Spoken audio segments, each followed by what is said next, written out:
So we're going to get going with today's program. The theme is the intersection of leadership, transformation, and security. So what does that mean? Well, we've all been to dozens of conferences about digital transformation or IT modernization or cloud. So why do we need another one? Well, because this is still an important topic, and we're still working through this. And as actually is referenced in our report, where agencies are at different levels of maturity when it comes to this process. And so we're going to approach this a little bit differently. And so when we sat back and said, how can ICIT and DLT add value to this conversation? We, of course, have experts here who are going to talk about different aspects of transformation, whether it's zero trust or cloud or threat intelligence. What we've asked them to do is to have this conversation with you, weaving in the theme of leadership. In all the years I've been doing working in the public sector, I've learned that at the end of the day, I don't believe it's the biggest challenge is technology or frankly even budget. It's always a people and cultural issue at the highest level. That's really the ultimate obstacle that always needs to be overcome. And so when you hear the panels and hear the speakers today, you're going to hear an underlying kind of current of how can we overcome those cultural issues, how can we create better cultures, how can we lead through this. And the goal here is to empower you. Anyone who's heard me speak as often as I can, I always try to remember people in the audience that yes, the chiefs and the directors and the generals and admirals, they have a mandate to lead. They're very good at leading. We look for them for inspiration. But all of you in the room, no matter who you are in your organization, you all have the capacity to lead. I think if you ask anyone of those titles I mentioned, do you want a team of followers or do you want a team of leaders? They will say, we want a team of leaders. So we really want you to walk away from this being inspired with ideas not just from an operational or technology perspective, but also from a leadership perspective and understanding what you can do to become agents for change within your organization and become better leaders than you already are. So with that, we're going to start with our first keynote from Mr. Daryl Hagley, who is currently assigned to the Office of the Principal Cyber Advisor to the Secretary of Defense on cyberspace activities, cyber mission forces, the offense and defensive cyber operations and missions. He oversees the strategic cybersecurity effort to protect the control systems and operational technology, enabling the Department of Defense's critical infrastructure and designated lead to draft the CyberPhysical Systems, federal and non-federal skills and training gaps directed by the Executive Order on America's Cybersecurity Workforce. For the past 7 years, Mr. Hagley has brought awareness to the ever-increasing cyber threat to unprotected connected devices and has led the government to make change. Specifically, he has successfully advocated to change laws, DoD policy and standards, and academic curricula while initiating the first comprehensive facilities-related control systems cybersecurity program of its kind within the federal government. So please help me in welcoming Mr. Daryl Hagley to the stage. Thanks, Daryl. Thanks, Paul. All right, we ready for some cyber? All right, Cyber Week getting kicked off, and Parnham assured me that as a DoD speaker, I need to make sure everyone's properly cleared. Everyone's at least top secret squirrel clearance. I understand some members of the press are here, so that's probably a super secret Gumby level there. All right, so we're all in line with that. So I'm sorry that phrase up there came up without having the stuff in the background. And for those who went to Defense Connect technology event last week, okay, not that many because I was asked to speak there and some of these may be the same slides. Anyway, so in the background is a graphic that I like to share that shows how warfare has evolved over time. You know, we've had land warfare for many centuries, sea warfare for centuries, warfare for about a century, space warfare, there you go. And then space, we're about to approach the space warfare and then cyber warfare for a lot less time. And over time, we've had a lot of skilled and experienced tools and weapons at our disposal. It would take a long time to craft these and hone these and be skilled at it. And you would fight in close proximity against your adversary over time. And then we've had over-the-horizon weapons. We could shoot far away, but now we can just go online, get something that someone else did, and shoot it at a target across the world instantaneously. And then in the lower right-hand side, there's going to be something else. There's going to be a new way of doing conflict. And so that's why I'm very excited to learn that there are groups like this that are thinking about how we could be prepared in the future.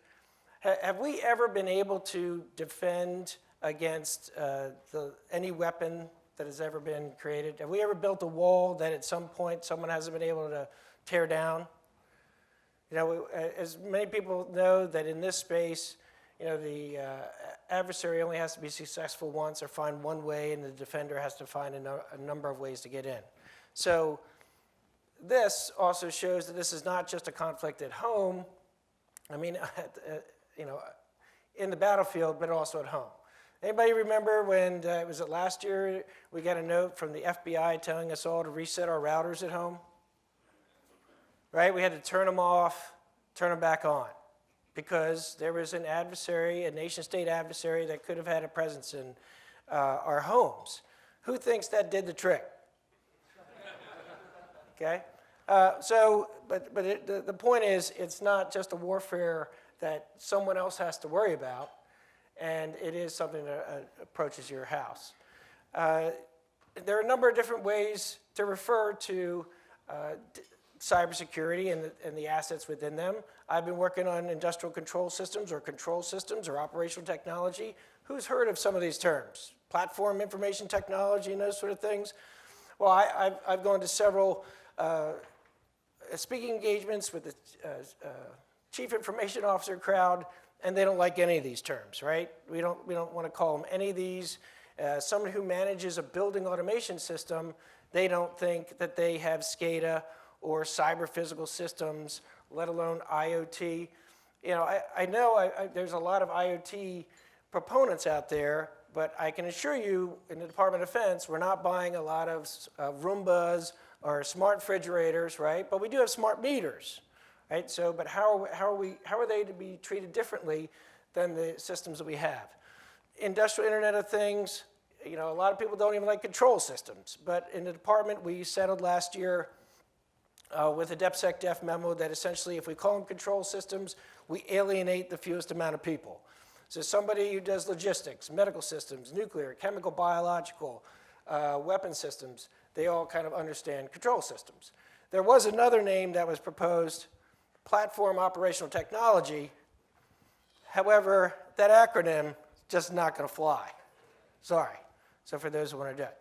So, you know, and information technology versus all these other, you know, who here works in a building?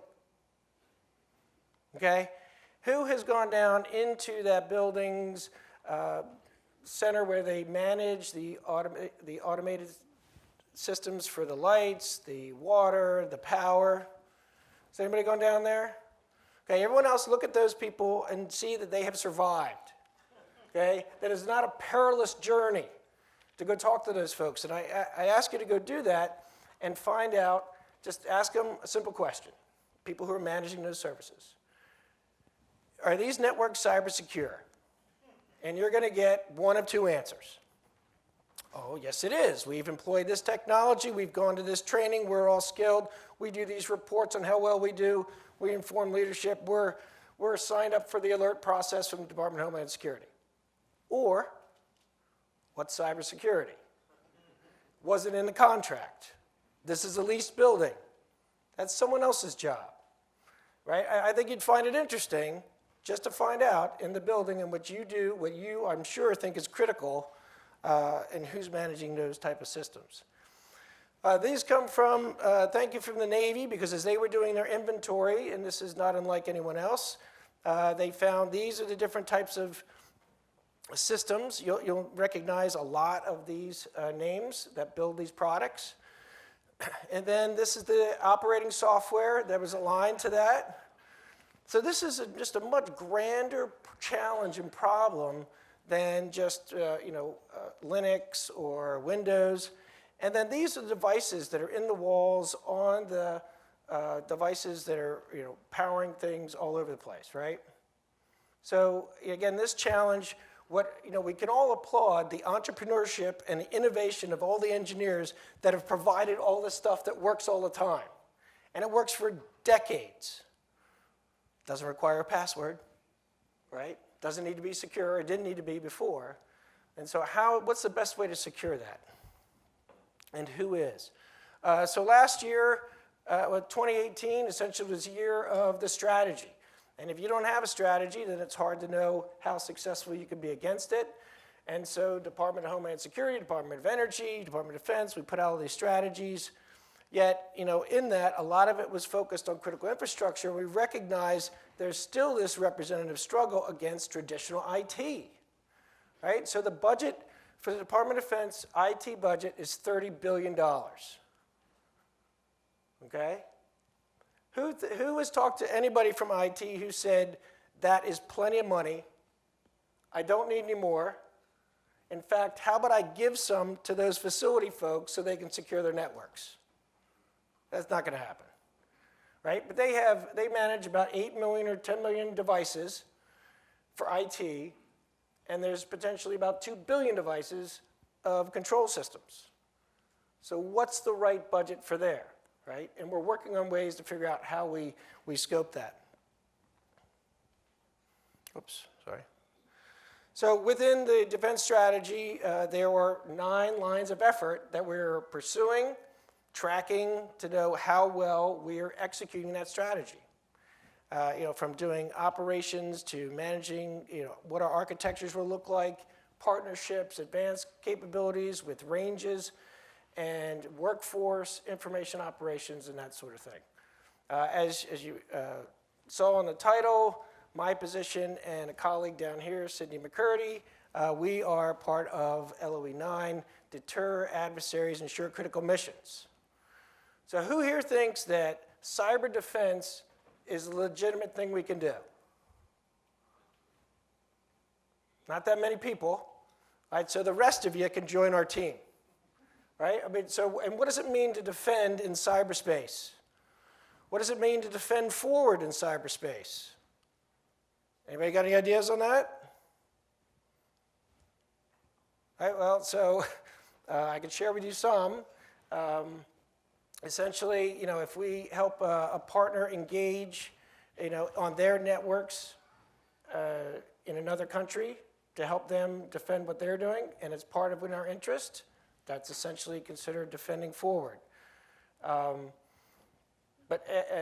we've been working with the different parts of government to make sure that we are aligned, from the State Department and Department of Justice on how we address that from a whole of government position on defending of the nation and then helping defend our partners. And then also assuring missions and all the networks and the operations associated with that.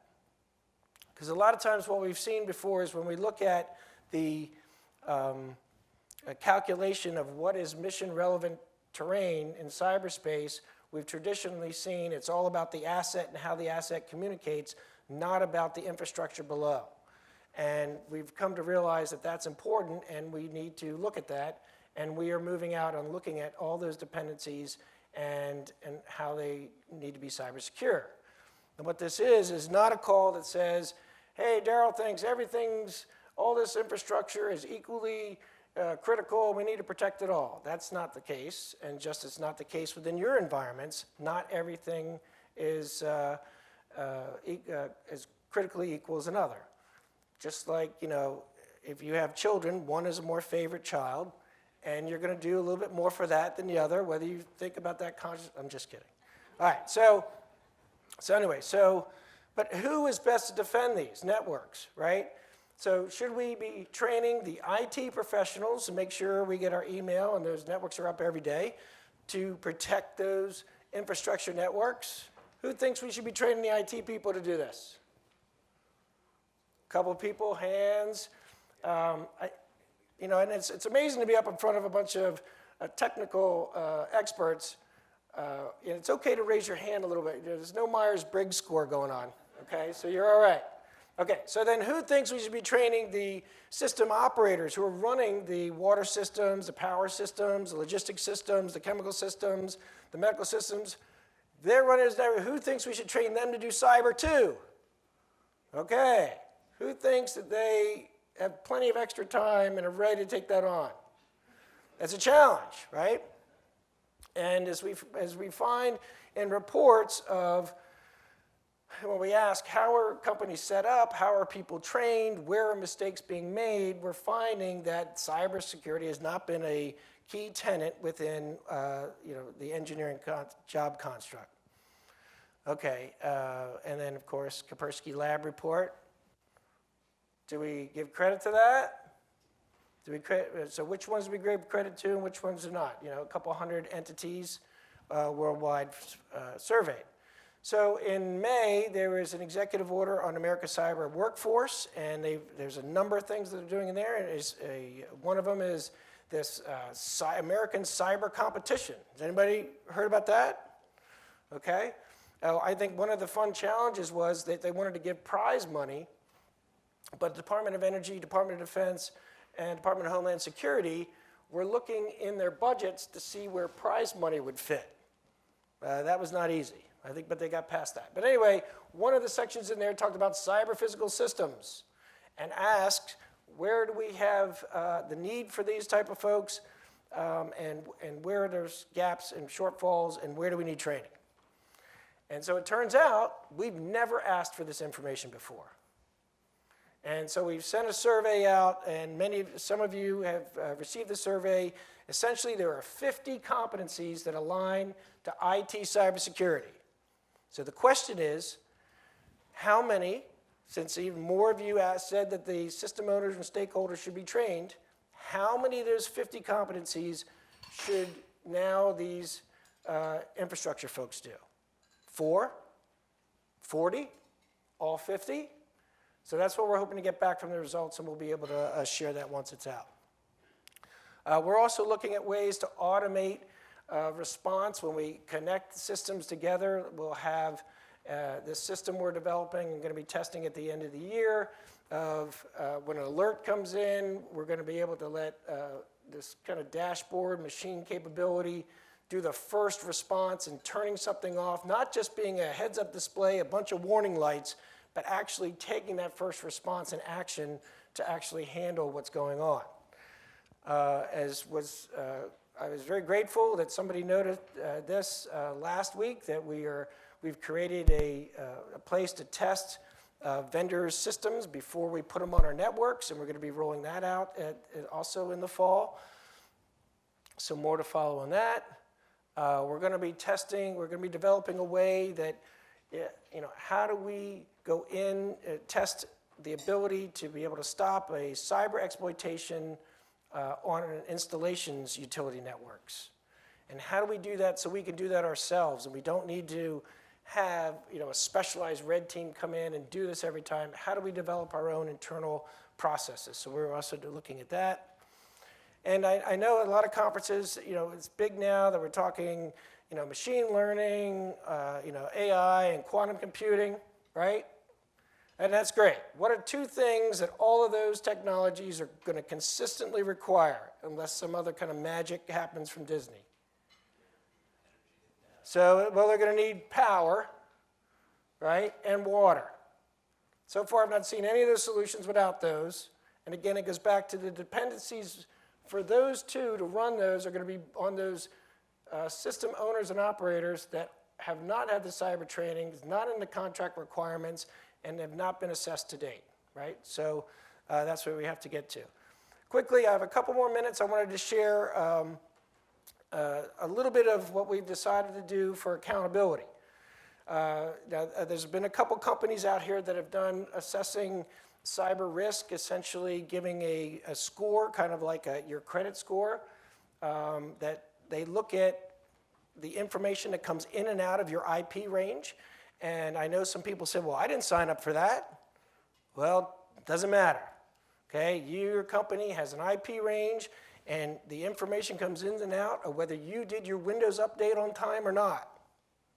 What? Yeah.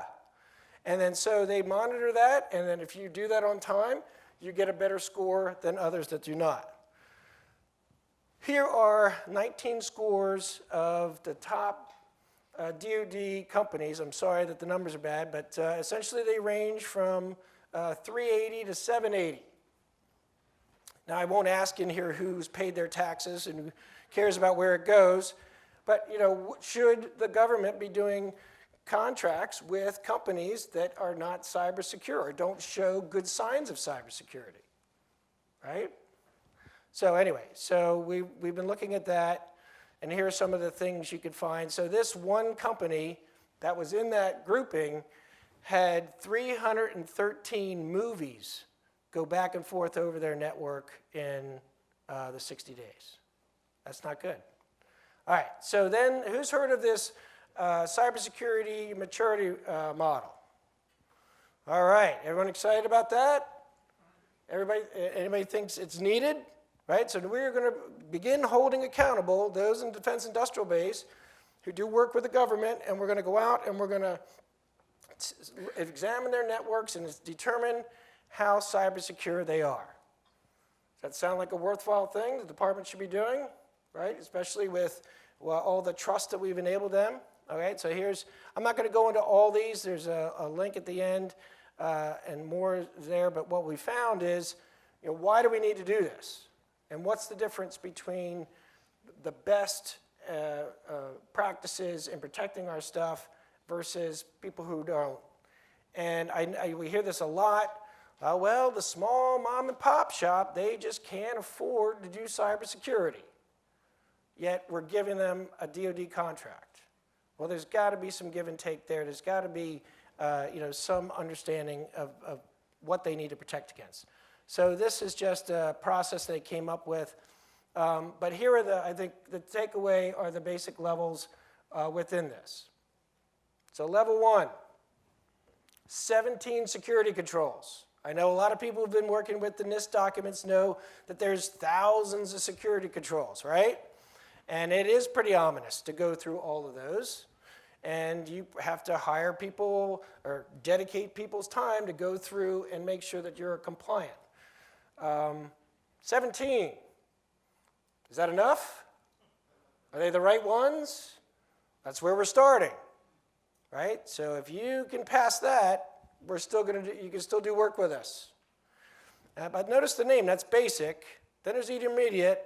Then there's good. Okay?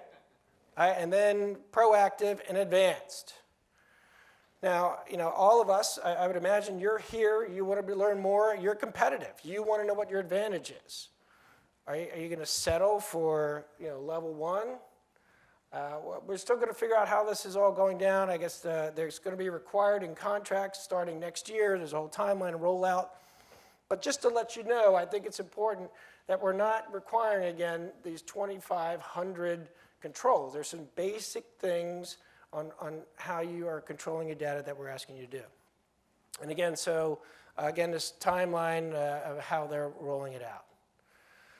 And there is time for 2 more collaboration sessions that you can dial into, or you can attend because of probably better weather out in Scottsdale and Tampa in the end of October and November. So I guess then there's one in Arlington later today. All right, so again, this is, given the opportunity for industry to ask questions, I thought it might be interesting for you to know where we are with that. And we're looking forward to understanding, where people are as we roll this out. All right, so what does the future look like for cyber? With the Department of Defense, we're developing our capability. We've got U.S. Cybercom, developing what they need to do. They're now their own unified command, and you've got the services all garnering up. And what we're doing in our office with the Principal Cyber Advisor is understanding how well we're doing, right? So we're measuring performance against and success against the strategy. Keeping a couple things in mind about the situation that we're in, and the adversaries are coming whether you're ready or not. They're going to try and get into everything, whether you think it's relevant or not. There was a candy factory in Pennsylvania, that had the non-Petra virus wipe it out, all their systems, and they went to their cyber insurance company and said, hey, we've got a claim here. And the insurance folks said, wait, that was non-Petra? That was associated with the nation state that U.S. Cybercom and the U.S. government has said we're at war with, in cyber war. So what does the insurance company enact because of that? War clause, no payment. Now wait a second. Surely this candy company couldn't have been the target. Well, there's a collateral damage. And so it's still going out in the courts on whether they're covered or not. But it just goes that it could happen to you whether you've prepared for it or not. Understand the vendors that, and their accesses. Target didn't fully understand the accesses that their vendors had, and adversaries were able to get through and take advantage of that. So, and they're just example after example of going through these unprotected systems. Again, try and understand, what the risks are based on the vulnerabilities. If you've got some refrigeration systems, but they're not critical to your operation, then they may not need to be as cyber secure. If you've got elevators in your place, should we cyber secure those? A lot of those are still using Windows XP, or at least Windows 7, and that's running out. So how important is to making sure that the people go up and down safely? But if it's not connected, it's not a big problem, right? And come up with a routine process within your own organization to understand, what you should do in case that you do have an exploit. So I just wanted us to leave with this. A lot of times we do a quick war game. I divide this room versus that, this side of the room versus that. And okay, so now who's going to go after the other side's information technology first? The ones that have been, we've got all the trained people, firewalls, all the protection, and all kinds of things in place to stop and ensure we've got good connection there. Okay, who's going to go after the unprotected control systems, OT, networks that don't have passwords or have easy to break passwords, and we haven't dedicated any cyber on? Okay, so it's interesting that you're probably going to go after that first, yet where has been the priority of our focus for cybersecurity? So I'll leave with that, and I look forward to further discussions and other opportunities to see what the folks bring on. So thanks.